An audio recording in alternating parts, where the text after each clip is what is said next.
Tennessee coach Josh Heupel was a national championship quarterback during his playing days at Oklahoma, and he took the reins at Tennessee in 2021.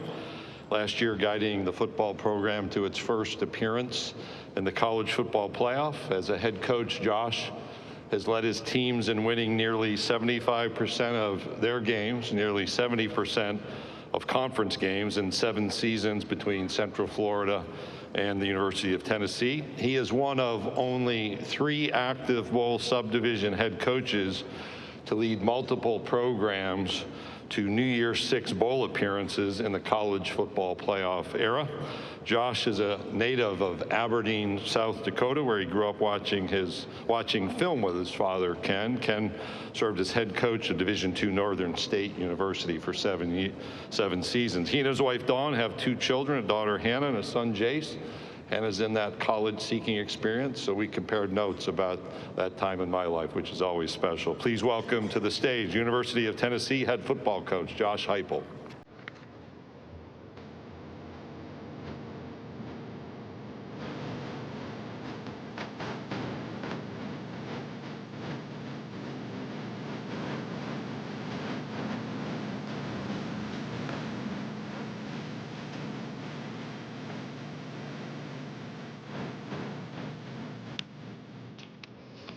Great to see everybody here today. Hope everybody had a great summer. For us, it's fitting that we're here in Atlanta. Obviously, a lot of our roster comes from right here in the state of Georgia and Atlanta area. But this is also where we kick off here in the AFLAC kickoff game here in Atlanta as we get ready to start the season. And extremely appreciative of Gary Stokin, his entire staff, the organization, everything that they've done for us in our preparation to come down here, but also affording us the opportunity to play in this game inside of Mercedes-Benz against a great opponent. I know there's going to be a lot of orange inside of that stadium when we kick off. Vol Nation need to make sure it's the right shade of orange. Embarking into year 5 as I was getting ready for today, I really rewound back to year 1 and how myself and our staff came to Tennessee and the adversity in which we took the program over. And I'm really proud of what we've done, from roster management to some of the recruiting things that we had to deal with. It's how I know that our best is still in front of us. What has crippled other programs in the past, University of Tennessee and our football program has been able to flourish. You look over the last 3 years, 30 wins, the most wins in Tennessee in a stretch of a 3-year span in Tennessee football since the late 90s. You look at the college football playoff, New Year's 6 bowl wins. You look at what we've done in the NFL draft, the best stretch of NFL draft picks at Tennessee in over 2 decades. And while we've been able to have that success on the field, our players have done an unbelievable job inside of our community. Each year we've set a team GPA record in the history of Tennessee football. I'm extremely proud of what our staff and our players have done here in a short amount of time. Defensively, extremely excited. A year ago, you guys maybe heard the quote of me saying that, elite defense is required, and it's our history at the University of Tennessee. It's the home of Reggie White, Al Wilson, Eric Berry. 3 guys that may be one of, if not the best players at their position in the history of the game. And our defensive staff, led by Tim Banks, but our entire staff has done a great job. A year ago, you look at us, we're top 10 in the country in 6 defensive statistical categories. Since we arrived at Tennessee, lead the league in tackles for loss. Could not be more excited about what we've done, but also the future on that side of the football with the leadership and the players that we have inside of our program. Offensively, we found a lot of ways to win during the course of my career as an offensive coach and as a head coach through the air and on the ground, and have found a way to be elite, year in and year out. You look at what we've done, 2 SEC Players of the Year in the last 3 years, one at quarterback, one at running back. Last 2 years, we've led the SEC in rushing. The last 4 years since we arrived, we've rushed for 2,500 yards each year. Never been done in the history of Tennessee football. Really proud of what we've done, but the guys and the staff that we have to continue to grow as we move forward this year into the 25 season. I know when I open it up for questions, the first one will be about our quarterback situation, so I'm going to touch on that a little bit here as I get started. We will have a competition at the quarterback position, 3 guys inside of that room. Really proud of what they've done. Joey, since he got there in May, Merklinger and George McIntyre, what those 2 guys have done since they've been on campus. But I'm really proud of the steps that they've taken through the summer in developing relationships, rapport with the guys around them, their ability to compete in a positive way with each other in the meeting room and on the field, their ability to have leadership traits and to continue to grow in that. And I'm really excited about getting on the field with those guys. We've found a way to win with a lot of different quarterbacks throughout my career on the offensive side of the ball, and we're going to find a way to win with the guy that earns the starting spot as we go through training camp here in August. We have 3 players that are with us today that resemble everything that we want inside of our program, from an accountability standpoint, leadership, mental and physical toughness, who they are inside of the community, and how they impact their teammates on a day-to-day basis. Linebacker Arian Carter, that is a dynamic player. Defensive tackle Bryson Eason from Memphis. He's in year 6 with us, and really proud of the steps that he's taken individually as a person and as a player, and he's ready to play his best ball. And then tight end Miles Kitzelman, that a year ago came into our program. There's nobody that puts more work into every single day and impacts the teammates around him in a more positive way. Great leader for us. As we move forward here into the 25 season, I'm going to rewind to last December. Everybody inside of our program didn't like the taste in their mouth as the season finished up in late December. That's been a part of spurring us on throughout each quarter of our off season. It's been a part of how intentional and how focused that we've been throughout the course of the summer. And I'm excited to go compete with these guys when we get here to training camp. For us to take another step and to continue to grow as a program, it has come down, and this is something that we've been very diligent inside of our program this offseason, the accountability to yourself and to your teammates every single day, guys doing their job at an elite level, building the leadership that you need to have to control and command your unit and your position group, and ultimately the way that we're going to compete every single day together.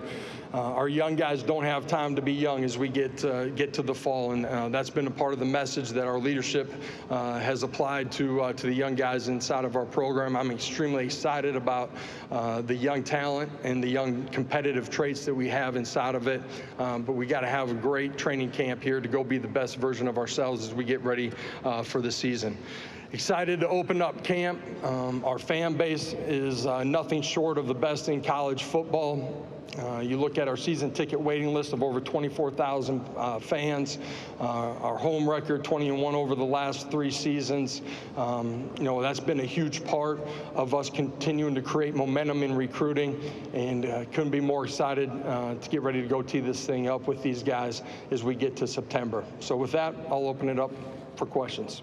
Thank you, Coach Heupel. If you have a question, raise your hand. If you will stand and give your name and affiliation as you can. Olivia, Ty, and Miles have some microphones, so we will get them to them. So we'll go right over here on the aisle. Coach Heupel, Drew DeArmond, WZZN Radio, Huntsville, Alabama. You mentioned Miles Kitzelman. Obviously, you guys evaluated him out of the portal from Alabama, and he took on a much bigger role for you. How did he kind of expand his toolbox with you guys, and what do you foresee his role is being this year? Yeah, I think it starts with him, with his competitive makeup of who he is every single day as he walks into the building. Elite competitor, you know exactly what you're going to get, which is everything that he has every single day. He's got great football IQ and understanding. That's of what we're doing offensively, the fundamentals and the technique, but also understanding the scheme that we're going against on the other side of the football. He's really developed as a leader during the course of this offseason. He's always been a guy that's been able to coach the guys at his position, or even during the course of the special teams, as he got comfort and earned the trust of the guys around him. But he's taken his leadership to a whole nother level for us. I expect him to play at an elite level, be a huge part of what we're doing. The tight end position inside of the scope of what we do offensively is kind of our utility knife. Within our tempo, it gives us the ability to play in a lot of different formations if they have the skill sets that Miles has. That's the ability to play out in space, be in line, be off the ball, the ability to run block and pass protect while being a guy that can make plays down the football field with his hands as well. He's got great understanding of spatial relationships in the scope of our pass game too. Coach, we're going to go over to our right-hand side, about here in the middle. Hey, Coach. Hamilton Culpepper with Bulldog Illustrated and the Hammy Show. The fortune for Tennessee against Georgia in the past, the recent memory, has not been too well for the Volunteers. Yeah, thanks for reminding me. Sorry. Yeah. But how is it going to be different this year, welcoming the Bulldogs back to Knoxville and Neyland? Yeah, you know, we haven't been able to be on the right side of the scoreboard in that game. And, you know, that's players and coaches together ultimately being a little bit better. A couple of those games, or last year, you know, it's a tight ball game in the fourth quarter. You know, for us, it's tying all three phases of the game together. You know, Kirby and their staff and their players have done a really good job and played really well in those games. It'll be important for us. That's week 3 that we're ready to go play at the level that we need to against a really good football team. Coach, we'll go over to our left-hand side over here on this near aisle, back over here to the left. Hey, Coach. Chris Marler, LouisianaSports.net. At your tenure at Tennessee, y'all have been one of the best fast-starting offenses in the country. You scored in the first quarter in 41 of your first 43 games. However, at the end of last season, you failed to score in the first quarter in 6 of the last 9. How much of that has been a focus in the offseason on how to fix it? Yeah, we certainly want to start fast, and that has the ability to apply pressure and maybe change the way the game's played in some situations as the game continues to unfold. At the same time, if it doesn't, you got to continue to play and find a way to scratch and claw and get back on the right side of it. Proud of a lot of what we did, not starting fast last year, competitive makeup to continue to play. You know, it could be offensively, but it's ultimately all 3 phases playing together, having an expectation that somebody's going to make a play that makes a difference in the game. For us, you rewind and look at what happened early in ball games last year. It ultimately became a little bit of a snowball effect. You know, first ball game, we're turning it over twice inside of the red zone. And that comes down to the small details, fundamentals, and technique that you're embarking on as soon as you're starting your offseason. You're on the field during the course of spring ball and certainly during the course of summer and training camp. And, you know, you put those little things together, ultimately that becomes what everybody sees and talks about. And for us, the attention to detail on the offensive side of the ball could be snap, could be meshes with the running back, could be protection, could be you know, reading progression for quarterback. All of those things got to come together for us to be what we want to be, which is a football team that starts fast. Coach, we're going to go down the center aisle, 3rd row. Barry.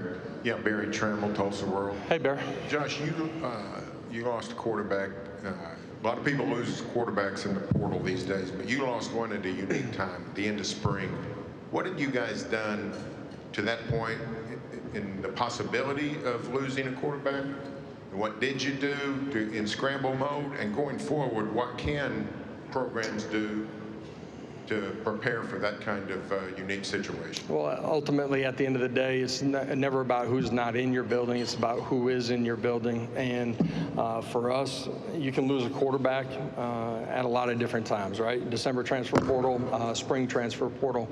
You can lose one week 1, first quarter of a ball game in your opener, and now you're on to number 2, you know, through injury, right? And So you got to have a next guy up mentality. And at the end of the day, having the right guys that want to be there, want to compete with their brothers that are inside of that locker room, building that connection, but also having the right guys in there. And at the end of the day, I'm really excited about who we have in there. The addition of Joey, who is already inside of that group, highly competitive guys that are smart, that have the physical traits to be successful. Teammates have grown to have great trust in those guys through the course of this offseason during the summer. And now it's about getting to training camp and going competing. And somebody's going to earn the opportunity to be our starting quarterback through that process. Coach, we're going to stay in the center aisle over across the way, just on the near aisle. Hey, Coach. Wyatt Fulton, Tab 100.9 Radio in Tuscaloosa. You're 2-2 in that rivalry against Alabama. That's typically pretty streaky. What do you think you guys need to do to take the reins in that rivalry this season? That game's a long ways away from where we are today. I think in this entire journey, it's important that your team controls the controllable, which isn't yesterday, it's not tomorrow, it's where you are right now. And if this football team is focused on that journey day in and day out, we'll have a chance to grow to be a team that can go down to Tuscaloosa, compete, and hopefully find a way to win. It's one of the greatest rivalries I've ever been involved in. It's a really unique game and a really unique setting, and a couple of years ago we weren't on the right side of it, but I'm looking forward to going down there and competing with this group when we get to that point in the season. Coach, we'll go over here to our far left on the aisle. Coach Dave Shoemate, SEC Unfiltered. Coach, a lot of the talk around personnel departments, general managers, you have a unique setup, it feels like, from my understanding, from 35,000-foot view. Jake Bresky, Billy High, and then Brandon Lawson. Can you kind of discuss a little bit what all three of those roles are? And then you have a wily veteran defensive line coach, he's got his lumps around the league, and Rodney Garner in Georgia and Auburn did phenomenal jobs there. How has he helped you bring back, getting that Tennessee defense back to where it's supposed to be and the standard is supposed to be? How has he helped y'all through your first few years there, starting back in 21? Yeah, absolutely. Personnel department, you got a scouting department for high school, transfer portal when those times open up, recruiting department, everything that goes into the day-to-day operations of that side of it, being able to coordinate all those things together, ultimately cohesively make decisions on what's right for the future of our program. As far as our personnel, we've had that in place since I got there. Really proud of what all of those guys have done, and who we have in the building because of the strategic way that we've approached it. Rodney Garner, a guy that's coached 35 years, I think, inside of this league, understands, what it takes to win on Saturdays, but the approach and the plan that you have to get there. Does a great job of fundamentals and technique, the development of our guys. You look at the success that we've had up front. I mentioned, leading the league in tackles for loss over the last 4 years. Guys that have been drafted, James Pierce, first-round pick. He's done an elite job up there, and that's a big part and key of, philosophically how we want to play on the defensive side of the ball. And, with the scheme of Tim Banks and Rodney being a huge part of that, Coach LeVar Harbin being a massive addition to what we're doing on that side of the ball. Marion Hobby coming back, a guy that played at Tennessee, coached at Tennessee, has been in the NFL, having him back in the building. We got a plethora of resources for our guys that sit in that defensive line room. Coach, we're going to go to the same area except on the other side over here on the right. Hey, Coach, Charlie Collier, WNML Radio, Knoxville. This offseason, you were able to add Seth Littrell as an offensive analyst, a guy that's coordinated, coached some really high-powered offenses. What kind of impact do you think he can have on the 2025 offense? Yeah, for Seth, somebody that I played with, got great trust in. This guy is going to be clear in his communication to me. His experience as a head coach is another tool that he brings to us. He's had elite offenses with great players, done it at an extremely high level. His knowledge, expertise, his understanding of some of the things that we do offensively, and the ability to creatively bring some things that maybe are good additions to what we're doing. So Seth has been great for us since he got there in February, and expect him to be a big part of what we're doing. Coach, we're going to go straight in front of me, about halfway back. Hey, Coach. Emily Grace McWhorter from the Next Round. You mentioned that open quarterback battle headed into fall camp. What are the benefits of not naming a starter, and what traits are you looking for in the guy that eventually earned that spot? Yeah, I think it's important. We talk about it, at the beginning of every year. You earn everything in this game, and you certainly do inside of our team room, and that's who you are, your understanding of what we want to be, fundamental technique, scheme. It's how you compete every single day. It's what you're doing off of the field. That's certainly true at the quarterback position.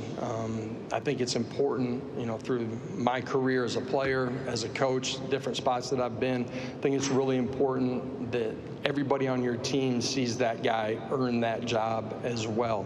And as you get out on the practice field, their ability to command everything that you're doing on offense, the ability to handle a bad play, reset, the ability to handle a good play, go play the next play, the ability to impact the guys around you in a positive way, run game checks, protections, all the things that go into playing that position.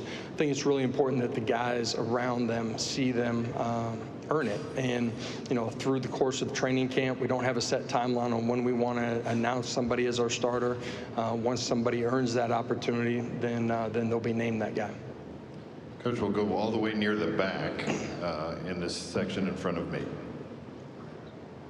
Brandon Jerombo, you Insider, Rivals.com on 3. NIL has become such a big factor in college football, whether good or bad, however everybody looks at it. But for you all, balancing that and some of the adjustments you all have had to make, obviously with the new profit share, how do you do that while also keeping some of the things that have made college football so unique for all the fans and coaches and players alike? Yeah, certainly what's happening around the game has changed quite a bit, and certainly recently has changed dramatically. But what it takes to be successful once the ball is teed up has not changed. And so you got to have tough, smart, relentless competitors that love football and care about the people around them. And throughout the recruiting process, we're trying to not just identify the physical traits that you're looking for, but also those personal characteristics and trait and competitive makeup as you try to build a locker room of the culture that you want to have. And you got to constantly help that grow and foster that, but you got to recruit to it as well. So that's something that our staff, our personnel departments are all intentional on. Coach, we'll go over here to our right-hand side, about midway back. Hey Josh, Wilson Alexander with The Advocate. With Joey coming in as late in the offseason as he did, have you had to accelerate the install process with him in some way? And does that concern you because of how much goes into the quarterback position? Yeah, got there in May. It's something that we've been through before as a staff. Took him through our spring installs once he was there on campus. You got a chance to digest those things. You get into summer, you're able to kind of repeat some of those things. He's continued to grow in his understanding of what we're doing, and also the verbiage that we're using, maybe identifying defensive structures. There's so many nuances that go into it, to having clear communication on the meeting room, on the practice field, and then ultimately on game day as well. So is it an accelerated process? Absolutely. I think anytime you have a guy that's played a lot of football and sat in college meeting rooms, offensively, he's been able to be a part of different things. He's able to draw on those experiences, correlate it to something that maybe he's done before, and kind of expedite the growth process as well. Coach, we're going to go in the center section in front of me, about halfway back. Theodore Fernandez, Bama Central. Coach, we heard a lot. We heard Commissioner Sankey, we heard Coach Kiffin, Beamer, all weigh in on should the SEC play 8 or 9 games. What are your thoughts there? And then how important is it when you look at rivalries, especially third Saturday in October, being preserved? How much does that weigh on that decision for you? Yeah, I think the rivalries, the special games, different for each fan base, are a huge part of what fan bases look forward to, and those experiences that they know they're going to have, whether it be a home game, road game, or a neutral site game. I think those are special things that make college football a part of what college football is. And certainly you got to balance the ability to play our conference and be able to travel and experience different sites. I'm going to leave that to the commissioner to find the right balance on that side of it. 8 or 9 games, ultimately, I'm not making that decision either, but I think the commissioner did a really good job of kind of showcasing what an 8-game schedule looks like inside of this league and the historical data of how different that is from maybe playing a 9-game conference schedule in another league. Coach, we're going to go all the way in the back, just in front of the goalpost, back row.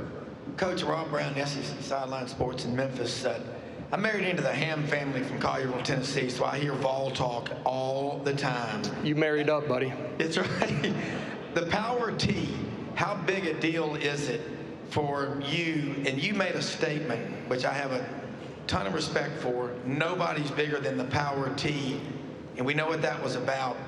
But how fired up are you about playing football and getting all this other crap out of the way and Saturdays on the banks of the Tennessee River? Yeah, anybody that knows me knows I'm ready for talking season to be over. Ready to go tee it up and go play. There's not a better fan base in all of college football. You know, you look at Vol Navy, 150 boats tied up on the river. They start showing up on Wednesdays. Some of those things, those boats are sitting there all year long that travel from all over the country in preparation for, you know, September, October, and November inside of Neyland Stadium.